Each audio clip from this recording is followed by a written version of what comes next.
Duas vezes os anjos de Deus caíram. O primeiro pecado dos filhos de Deus. A Bíblia está repleta de histórias fascinantes, algumas das quais envolvem os anjos. Os anjos são seres únicos que geralmente servem como mensageiros de Deus. Existem dois casos excepcionais em que os anjos, que costumavam desempenhar um papel significativo para Deus, cometeram erros importantes e perderam seu status especial. A história dos filhos de Deus em Gênesis 6 é fascinante e misteriosa, especialmente em relação aos eventos que levaram ao grande dilúvio. Vamos explorar isso de maneira simples, incluindo várias interpretações e implicações. Antes do dilúvio, a terra estava povoada. Era uma época marcada por uma decadência moral crescente e uma corrupção generalizada da humanidade. Gênesis 6 diz: os filhos de Deus viram que as filhas dos homens eram bonitas, e escolheram esposas entre elas. Uma interpretação sugere que os filhos de Deus se referem aos anjos, especificamente aos anjos caídos que se rebelaram contra Deus. Outra interpretação os considera como a linhagem piedosa de Sete, filho de Adão, sugerindo que havia humanos que permaneciam fiéis a Deus. Vemos uma união entre os filhos de Deus e as filhas dos homens. O texto sugere que essas uniões não estavam de acordo com a vontade de Deus. O resultado dessas uniões foi o nascimento dos Nefilins, descritos em Gênesis 6 como heróis dos tempos antigos, homens renomados. Os Nefilins são frequentemente interpretados como uma raça de gigantes ou guerreiros poderosos, mas sua natureza exata é debatida. A Bíblia sugere que a terra estava cheia de violência e comportamentos corruptos, em parte devido às uniões antinaturais e à presença dos Nefilins. A decisão de Deus de enviar o grande dilúvio, como descrito em Gênesis, está diretamente relacionada ao estado corrompido da humanidade. Gênesis 6 declara: o Senhor viu que a maldade dos homens era grande na terra, e que todas as imaginações dos seus corações eram unicamente más, continuamente. Isso indica que os eventos envolvendo os filhos de Deus e os Nefilins desempenharam um papel significativo na decisão de Deus de purificar a terra por meio de um dilúvio. A decisão de Deus de enviar o grande dilúvio foi uma forma de resetar a bússola moral do mundo. Gênesis 6 cativa muitos leitores da Bíblia devido à identidade misteriosa dos filhos de Deus e dos Nefilins. Podemos deduzir por que Satanás enviou seus anjos para se unirem a mulheres humanas. Direta ou indiretamente, Satanás tentou poluir o pool genético da humanidade com uma corrupção satânica, implantando algo semelhante a um patógeno genético para tornar a raça humana incapaz de dar à luz a semente da mulher, o Messias prometido em Gênesis 3. E porém inimizade entre ti e a mulher, entre a tua descendência e a dela, esta te ferirá a cabeça, e tu lhe ferirás o calcanhar. O Salvador não poderia nascer de uma mãe possuída por um demônio. Então, se Satanás conseguisse infectar toda a raça, o libertador não poderia vir, e Satanás quase teve sucesso. As pessoas haviam se tornado tão poluídas que Deus decidiu recomeçar com Noé e seus filhos e aprisionar os demônios que os haviam poluído para que não pudessem mais fazê-lo. Gênesis 6 declara: o Senhor ficou angustiado com isso. Gênesis 6, e o Senhor se arrependeu de ter feito o homem sobre a terra, e seu coração ficou angustiado. Outras traduções usam a palavra lamentar aqui. A palavra hebraica para sentir tristeza ou arrependimento é nashon, o que significa estar de luto, suspirar profundamente. Algumas das palavras mais comoventes da Bíblia estão em Gênesis 6, e o Senhor se arrependeu de ter feito o homem sobre a terra, e seu coração ficou angustiado. Isso entristeceu Deus que cada ser humano, exceto a família imediata de Noé, teria que ser destruído. Ele amava os homens e mulheres que havia criado à sua imagem, aqueles que governariam a terra e refletiriam a sua glória. Jude 6 fala de anjos que não permaneceram em sua posição de autoridade, mas abandonaram sua própria morada. A menos que Jude esteja se referindo a um evento desconhecido, parece estar fazendo alusão aos anjos que deixaram o céu para viver na terra, conforme descrito em Gênesis 6. Esses argumentos apoiam a opinião tradicional de que os filhos de Deus se uniram a mulheres humanas e geraram os Nefilins. Embora isso possa parecer estranho aos ouvidos modernos, o mesmo pode ser dito para toda a Bíblia. A verdade é mais estranha que a ficção, e o mundo que Deus criou está longe do que comumente acreditamos. Outro ponto importante é a queda de Satanás. A história de Satanás, Lúcifer, liderando uma rebelião no céu e levando consigo um terço das estrelas, anjos, é simbólica e intrigante, derivada principalmente de interpretações de passagens bíblicas.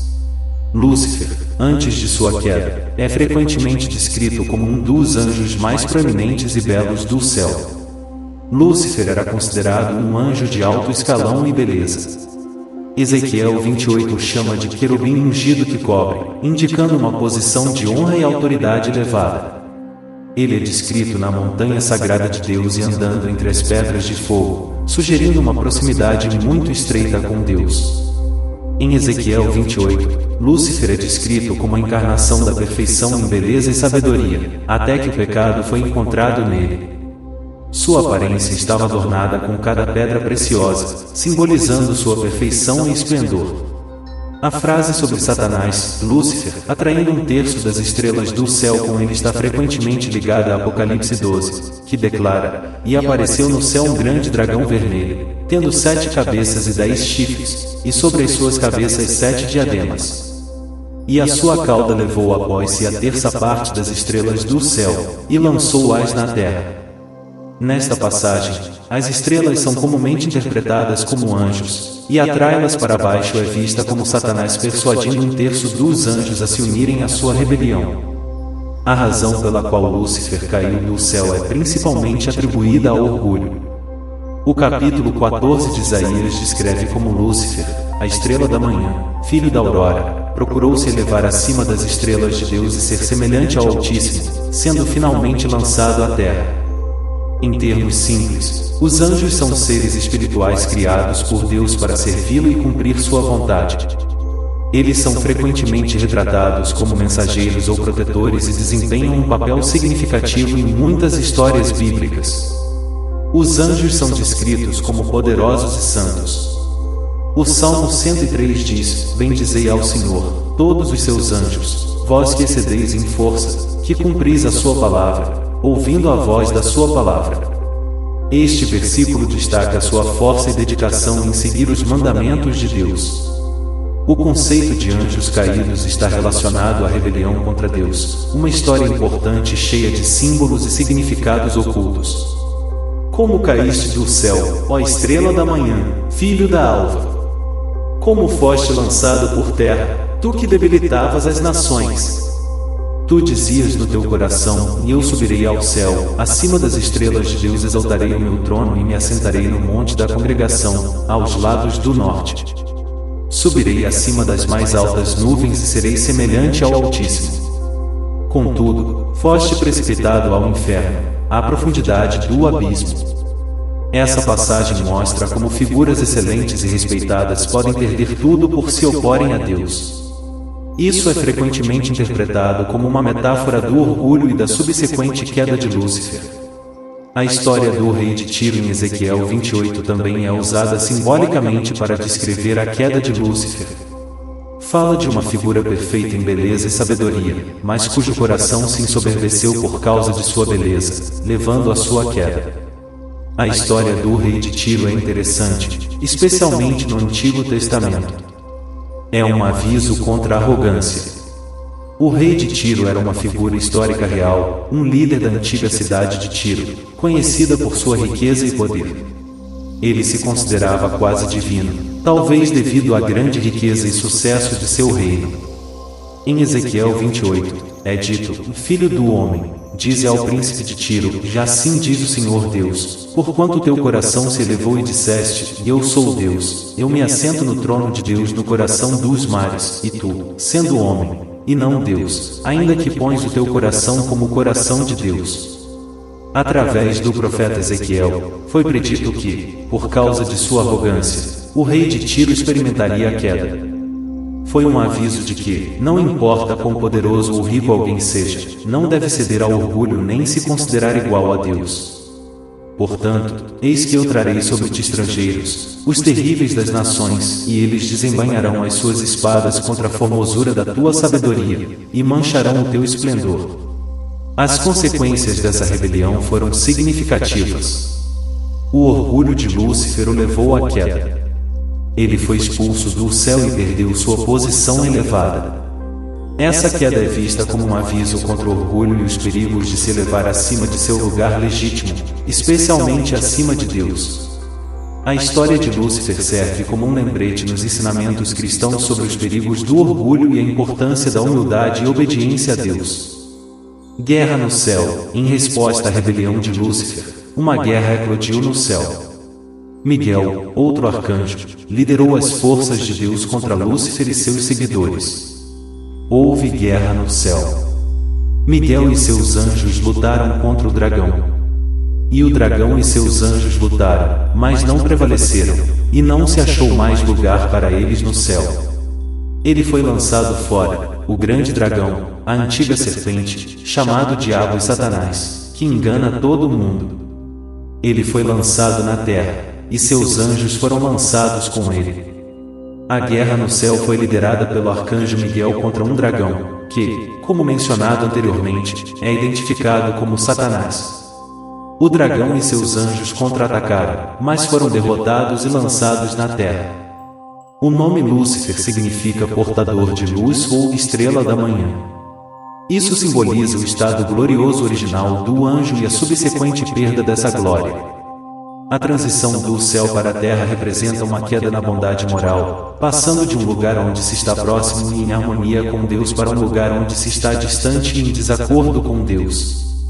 A batalha celestial simboliza a luta entre o bem e o mal, com os anjos fiéis representando a obediência e a retidão, enquanto os anjos rebeldes representam o orgulho e a rebelião. Lúcifer, após sua queda, torna-se Satanás, representando o mal e a oposição a Deus.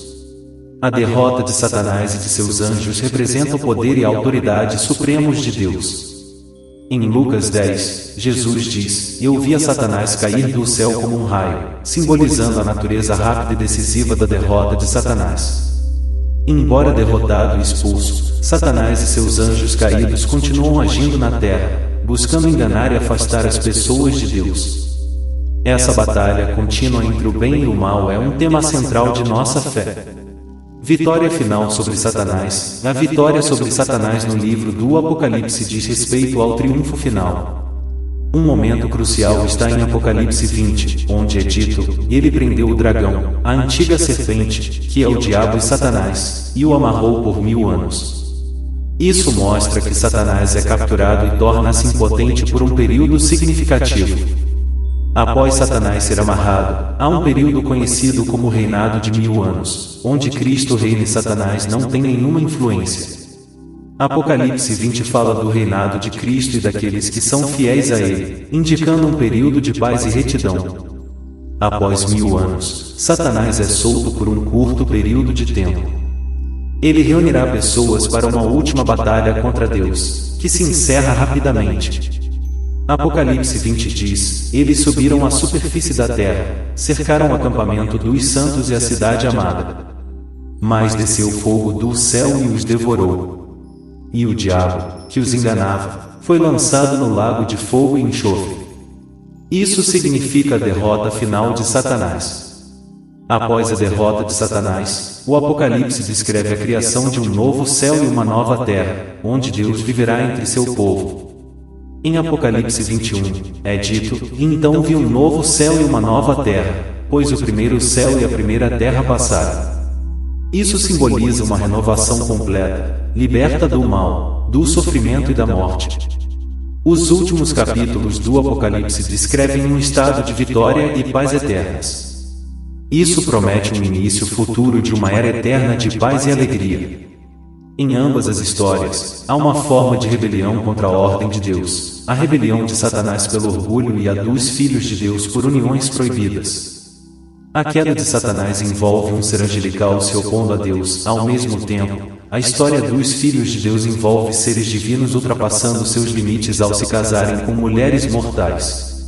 Ambas as ações têm consequências graves. A queda de Satanás leva ao seu papel como inimigo de Deus e da humanidade. Por outro lado, a união dos filhos de Deus destaca a importância de seguir uma ordem moral estabelecida por Deus. Desviar desse caminho leva ao caos e à destruição. Embora essas histórias demonstrem o julgamento de Deus contra o pecado e a rebelião, também mostram sua misericórdia e seu plano de redenção, conforme evidenciado pelas promessas e ações que se seguem a esses eventos. Isso nos lembra do que acontece quando não fazemos o que é certo e mostra que Deus está sempre no controle, mesmo quando há muito mal e corrupção ao redor. Com a tua presença, nossos corações estão abertos e prontos para aprender contigo. Ajuda-nos a encontrar a força para superar nossos desafios e dificuldades. Senhor, Tu nos ensinaste que mesmo os anjos tão graciosos e puros podem cometer erros e cair. Ajuda-nos a aprender com eles como ser fortes e acreditar mesmo quando caímos. Faz-nos ver que cada problema que enfrentamos é um passo em direção a algo melhor, mostrando-nos quanto Tu nos amas e nos guias. Abençoa cada alma aqui, ó Deus, com a coragem de enfrentar os desafios.